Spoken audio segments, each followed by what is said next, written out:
Mais quelle nostalgie de dingue en regardant ce troisième opus 16 ans plus tard. Hello tout le monde, j'espère que vous allez bien. On se retrouve aujourd'hui pour parler de Camp Rock 3. Nous sommes bien des années après le deuxième opus avec du coup des nouveaux jeunes qui veulent eux aussi passer l'été à Camp Rock et juste faire de la musique durant tout l'été. Mais cette année, le groupe des Tous pour un est de retour et ils sont à la recherche d'une première partie pour leur tournée. Ils décident alors de trouver 7 artistes parmi les élèves de Camp Rock qui vont devoir passer des épreuves, des castings pour peut-être réaliser leurs rêves. Dans cette vidéo, il n'y aura pas de spoiler, donc si vous n'avez pas encore vu Camp Rock 3, eh bien vous ne risquez pas d'être spoilé. Je suis une grande fan des Camp Rock, j'adore le premier surtout, que j'ai vu je sais pas combien de fois, je pense que je le connais par cœur. Donc forcément, quand ils ont annoncé le troisième, j'étais sûre de le regarder, mais en même temps, pour être honnête, j'avais quand même très peur. C'est pour ça que je ne m'attendais à rien, voire même peut-être à être déçue, et ben finalement, ce n'est pas le cas. Au début, j'ai eu quand même très peur. Parce que au tout début, je n'ai pas accroché. En fait, ça va super vite. On nous introduit les personnages super rapidement. Tout s'enchaîne, mais vraiment très vite. Il n'y a pas vraiment de transition, juste vraiment, on nous introduit un peu tout et on pose le contexte, mais tellement vite qu'en fait, je n'ai pas accroché. Ça m'a frustrée un peu. Mais une fois que le contexte a été posé et que la compétition a commencé, là, vraiment, j'ai commencé à accrocher et j'ai bien aimé. En fait, c'est un film qui fait du bien. Il y a de la bienveillance, il y a de la passion autour de la musique. Il y a quand même de la compétition, il y a aussi de la danse. Et du coup, c'est vrai que ça crée un tout que j'aime bien. Et ils ont, je trouve, assez bien géré le camp rock d'aujourd'hui. C'est-à-dire que je me suis demandé comment ils allaient faire par rapport à la société d'aujourd'hui. Donc on est quand même en 2026, donc c'est pas du tout la même chose qu'à l'époque de Camp Rock 2, qui était quand même il y a 16 ans. Aujourd'hui, on a les réseaux sociaux, on a les téléphones, bref, je me suis demandé comment ils allaient faire. Et ben finalement, c'était assez simple. Dès que les enfants arrivent au camp, eh bien, on récupère leur téléphone et puis voilà, ils passent l'été sans leur téléphone parce que, après tout, ils sont là pour la musique et franchement, pas mal. Après, ils ont repris ce qui marchait déjà et ce qu'on connaissait déjà, donc on a un personnage principal, Sage, qui ressemble beaucoup à Michi sur beaucoup de points, mais en même temps, elle est très différente, donc c'est assez facile de s'attacher à elle, même si elle a quand même pas mal de défauts. On retrouve aussi la populaire insupportable, qui est là en fait pour ajouter du piquant à l'histoire, mais en même temps, elle n'a pas non plus une place incroyable dans le film. Elle prend pas beaucoup de place, en fait, c'est bien dosé. Ils ont ajouté aussi d'autres personnages, ils sont tous adorables,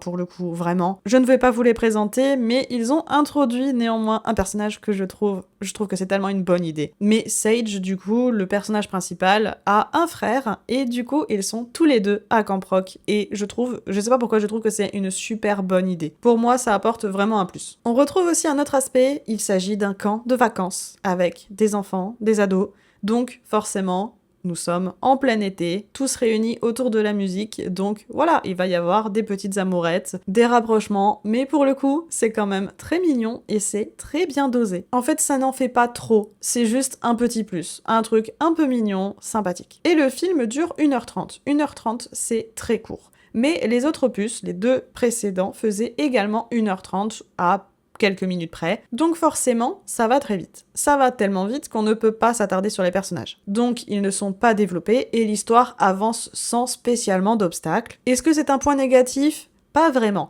parce que les deux opus précédents étaient également comme ça, et pour le coup, je trouve que c'est très bien, ça reste un Disney Channel, voilà, un film sympathique à regarder, qui se regarde tout seul, sans prise de tête, rien, vraiment mignon en fait. Donc ok, c'est court, mais si ça avait été plus long, il aurait fallu rajouter beaucoup plus de choses, des développements de personnages, des embrouilles et des trucs qu'on aurait peut-être pas envie de voir. Donc bien sûr, c'est quand même assez frustrant d'avoir l'impression de ne pas du tout connaître les personnages parce qu'ils ne sont pas du tout développés, mais après tout, c'est pas grave, ça reste quand même très fun à regarder, et voilà, je trouve qu'ils ont quand même réussi à retransmettre l'essence de Camp Rock, cette sorte de ambiance vacances, colonie, musique, même si c'est vrai qu'ils n'ont pas beaucoup axé sur le côté colonie de vacances, mais c'est pas bien grave. D'ailleurs, la nostalgie de dingue et les références aux deux premiers films, déjà les musiques emblématiques reviennent. Donc ça, pour moi, c'est un point positif, même si en même temps, je me dis, il y en a peut-être un tout petit peu trop, parce qu'ils en ont mis quand même un bon paquet des anciennes musiques, mais en même temps, ça fait tellement plaisir. Et surtout, on a les anciennes musiques, mais pas sans raison, il y a une réelle justification à pourquoi ils amènent les anciennes musiques, et ça c'est bien. Et il y a bien sûr des musiques originales, il y en a quand même pas mal pour le coup, et j'aime beaucoup que chaque personnage a son identité, sa musique, son style, son genre, et que à chaque performance, on peut le voir. Ce n'est jamais mis de côté, au contraire c'est mis en avant, et je trouve que que c'est super bien. On a d'ailleurs le retour des Tous pour un, et ils se chamaillent tout le temps, ils sont insupportables. Ils sont terribles, mais du coup c'est tellement drôle. Sinon, concernant la fin, est-ce que c'était prévisible? Alors, je ne spoilerai pas, mais oui, la fin est prévisible, je l'ai vu venir assez rapidement en réalité. Mais ça reste une fin que je trouve plutôt jolie, j'aime bien.